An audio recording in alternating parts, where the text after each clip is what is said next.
In a quiet corner of the kingdom, where twilight lingered longer than elsewhere, there lived a girl whose kindness shone more softly than candlelight, and yet just as surely. This is the story of Cinderella, not only of magic and glass, but of patience, hope, and a wish made gently, not shouted into the world, but carried quietly in the heart. So settle in, let the world slow, and listen. Welcome to Magic Fairytales TV, the enchanted realm where timeless stories come alive once more. From classic adventures to new bedtime wonders, each tale is crafted to awaken the child within and rekindle your happily ever after.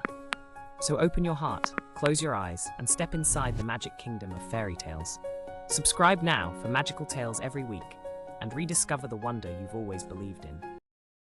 Once upon a time, in a narrow stone house near the edge of a peaceful village, Cinderella lived beneath a roof that remembered happier days.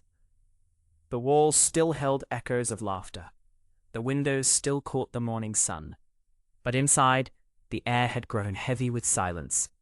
Cinderella rose each morning before the birds, her steps light so as not to wake the household. She swept the hearth, washed the dishes, and tended to every small task asked of her, and many that were not. Her stepmother watched closely, always finding one more chore, one more reason to frown. "You must learn your place," she would say. Cinderella only nodded, her voice gentle. "Yes," she replied, not because she believed it, but because peace mattered more than being heard. Though her days were long, Cinderella's heart remained soft. She spoke kindly to the mice who scurried near the hearth. She fed the birds who rested on the windowsill. She found comfort in small things, the warmth of the sun on the floor, the quiet rhythm of work done carefully. At night, when the house grew still, she would sit by the window and look toward the distant palace lights, glowing faintly like stars fallen to earth. "I do not wish for riches," she whispered once, hardly daring to name the thought. "I only wish to be seen." The moon listened, and somewhere beyond sight, so did magic. One afternoon, a royal messenger arrived in the village. A grand ball was to be held at the palace, a celebration meant to gather the kingdom, young and old alike. The stepmother read the invitation aloud, her eyes gleaming. Her daughters laughed and clapped their hands, already imagining silks and jewels. Cinderella stood quietly near the doorway. "May I go as well?" she asked, her voice careful, hopeful but unsure. The room fell silent. Her stepmother turned slowly. "You?" she said coolly. "You belong here." She gestured toward the hearth, the laundry, the endless work. "If you finish every task," she added, knowing full well it was impossible, "then perhaps." Cinderella nodded again.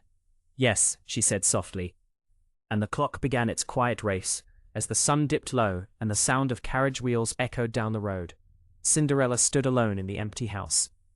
Every task was finished, every corner swept, every dish cleaned, yet the door remained closed. She sat by the hearth, the ashes cool now, and pressed her hands together. "I do not wish for splendor," she whispered, "only for one evening, to belong." A hush filled the room. A shimmer, not loud, not blinding. From the shadows stepped a gentle figure, light woven like moonbeams. "Your wish," the voice said kindly, "was made with patience. That is why it has been heard." The fairy did not rush. Magic, she knew, must be handled with care. A pumpkin became a carriage, smooth and warm, glowing softly. Mice became horses, their eyes bright but calm. Rags turned to silver-threaded cloth, light as breath. And on Cinderella's feet appeared glass slippers, clear, delicate, and strong. "They will remind you," the fairy said, "that what is real need not shout. But remember," she added gently, "magic borrowed must be returned." The clock chimed once. Cinderella looked up, her eyes wide with gratitude. "I will remember," she promised. The carriage rolled quietly through the night.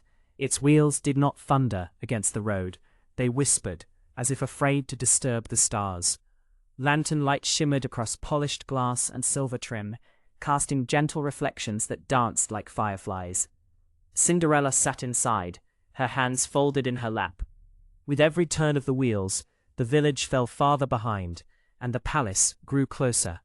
She watched its towers rise against the sky, glowing softly, not harsh or blinding, but steady and warm, like a promise waiting to be kept. Her heart beat a little faster, not from fear, from wonder, and from a quiet question she dared not yet ask. At the palace gates, the guards paused. They looked not at the carriage, but at the girl within. There was no announcement shouted, no trumpet blast, only a moment of stillness, the kind that comes before something important. Then the gates opened. Inside, the palace breathed with music and light. Chandeliers shimmered like constellations brought indoors. Silk dresses flowed like water. Voices rose and fell in polite laughter. Yet when Cinderella stepped onto the marble floor, something changed. The music did not stop, but it softened. Heads turned, not in shock, but in quiet attention. No one knew her name, and yet they felt they should. Cinderella moved through the hall slowly, carefully. She did not rush. She did not hide. She simply walked as herself. And somehow, that was enough. The prince noticed her, not because she glittered, but because she was still. In a room full of motion, she carried calm. He watched her from across the hall, curiosity stirring like a gentle tide. "Who is she?" he asked softly. No one had an answer. That, somehow, made her presence linger longer. When their eyes met, neither smiled at first. They simply looked. And in that quiet moment, something fragile and rare unfolded. The feeling of being understood without explanation. When the prince offered his hand, Cinderella hesitated. Not because she feared him, but because the clock, unseen, had already begun its patient count. Still, she placed her hand in his. The dance was slow, measured, as if time itself had chosen to pause and listen. They spoke little and yet learned much. He spoke of responsibility. She spoke of patience. He listened. She noticed. Around them, the world seemed to blur. Not vanish, but soften, like a memory already forming. For the first time in a long while, Cinderella felt something unfamiliar. Not excitement, not escape. Belonging. Then, faint but certain, a sound drifted through the hall. A single chime. Cinderella's breath caught. The prince did not hear it. No one else did. But she felt it. The magic had not warned her loudly. It never would. It simply reminded her, gently but firmly. She stepped back. "I must go," she said softly. Confusion crossed his face. "Now?" he asked. She nodded, already retreating, her heart torn between staying and keeping her promise. As she turned, the music swelled, not in celebration, but in urgency. And the clock, patient and unkind, continued its count. Cinderella hurried through the palace halls, her skirts brushing stone, her breath quick but steady. The doors loomed ahead, freedom and loss, just beyond them. Behind her, the prince followed, not chasing, but hoping. "Wait," he called, his voice calm, not demanding. She glanced back, just once, and in that moment, her foot caught the edge of the stair. Glass met stone. The sound was soft, but it echoed. Cinderella did not stop. She could not. By the time the prince reached the step, she was gone, the night folding her back into shadow. Only the slipper remained, perfectly still, perfectly real. The palace grew quiet again. The clock struck 12, and somewhere on the road beyond the gates, a carriage became a pumpkin once more.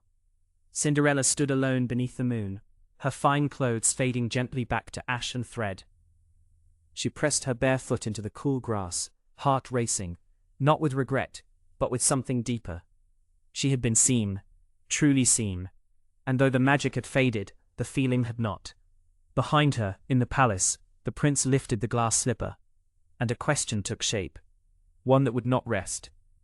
If this story brought you comfort, please like, subscribe, and share it with someone who loves magical bedtime tales. Your support helps keep these stories alive. Morning arrived without ceremony.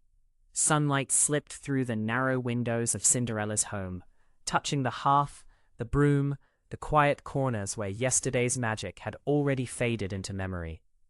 Cinderella rose, as she always did, ashes on her hands, apron tied neatly, breath slow and steady.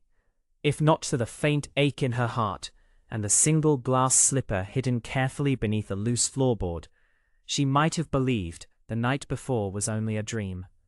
But it was not. She had danced, she had been seen, and now the world waited. At the palace, the morning felt different. The prince stood by a tall window, holding the glass slipper as sunlight passed cleanly through it, scattering pale reflections across the marble floor. It was delicate, simple, unassuming, and yet unmistakable. "This is not a thing of vanity," he said quietly to his attendants. "It belongs to someone who carries patience." The court murmured. A search was announced, not rushed, not dramatic. Every household would be visited, every young woman invited to try the slipper, not as a test of worth, but as a question waiting for its answer. The kingdom stirred. Carriages rolled from village to village. Doors opened with hope and closed with gentle disappointment. Some laughed when the slipper did not fit. Some sighed. Some pretended they had not cared at all. Cinderella heard whispers long before the carriage reached her street. "The prince is searching," said the birds. "The glass remembers," said the wind. She said nothing. Hope, she knew, must be carried carefully. When the royal carriage finally stopped before her home, the stepmother's eyes shone. Her daughters hurried forward, already rehearsing smiles. Cinderella watched from the doorway, her hands folded, her heart quiet but awake. One by one, the slipper was tried. It did not fit. Too tight, too wide, too hurried. Frustration crept into the room like a shadow. "There is no one else," the stepmother said quickly. But the royal attendant paused. "Is there not another?" he asked gently. The room went still. Cinderella stepped forward. Her stepmother's voice cut the air. "She is only a servant." The attendant did not argue.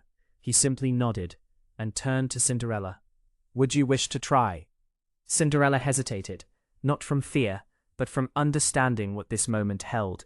"Yes," she said quietly. The slipper was placed before her. Glass caught the light. Time slowed. Cinderella knelt. She slipped her foot forward. The glass welcomed it, perfectly. No strain, no force, no sound at all.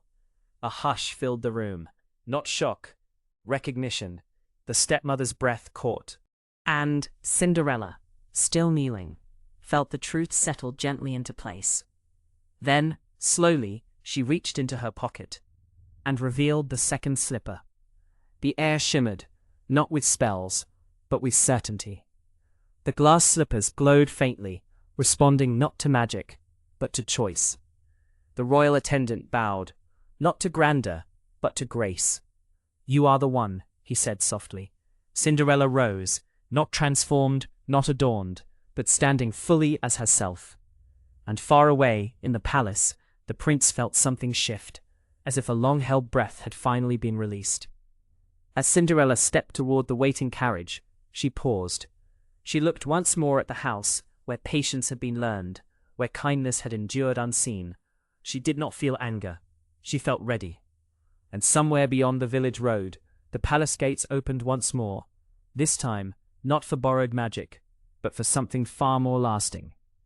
If this gentle story is helping you relax, you're always welcome to stay with Magic Fairytales TV for more calm bedtime fairy tales.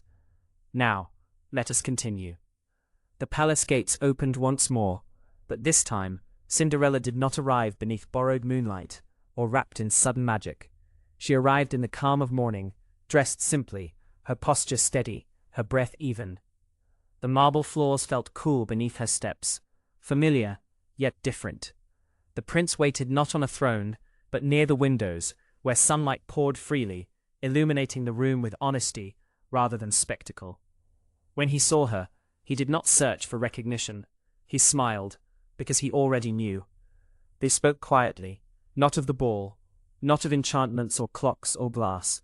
They spoke of patience, of listening, of the strength it takes to remain gentle in a world that often rewards noise. "I wondered," the prince said softly, "if you would feel different in daylight." Cinderella shook her head. I am the same, she replied. Only the room has changed. And in that answer, something settled between them, something that did not flicker or fade. No transformation followed, no sudden shimmer of silk or jewels. Instead, there was a choice, offered openly, accepted freely. Cinderella was invited not to be rescued, but to walk beside. She considered it carefully, because true wishes, she had learned, are not rushed. When she said yes, it was not because the palace was grand, but because the future felt kind. Cinderella did not forget the place where she had come from. Before the wedding bells rang, softly, without spectacle, she returned once more to the small house by the edge of the village. The hearth was cold, the rooms quiet. She did not leave with bitterness, she left with understanding. Not all lessons are meant to be carried forever, but they shape the hands that hold the future. The glass slippers were placed not in a vault, but on a windowsill. There, they caught the sun each morning, not as symbols of destiny, but as reminders. That magic may open doors, but character is what keeps them open. Cinderella did not wear them again. She no longer needed to. As queen, Cinderella ruled gently. She listened more than she spoke. She noticed those who waited quietly at the edges. And slowly, the kingdom changed. Not dramatically, not loudly, but kindly. People learned that patience was not weakness, and that softness could hold great strength. Long after the ball was remembered as a story told to children, long after the night itself softened into legend, one truth remained clear. The wish was never in the slipper. It was in the courage to remain kind when unseen, in the faith to wait without bitterness, in the strength to step forward when the moment finally arrived. If you enjoyed this fairy tale, hit subscribe, like, comment, and share. True magic does not change who you are. It reveals what you have quietly been becoming all along. Patience, kindness, and faith shape destinies more surely than spells ever could. And so, dear listener, as the night grows still, remember this.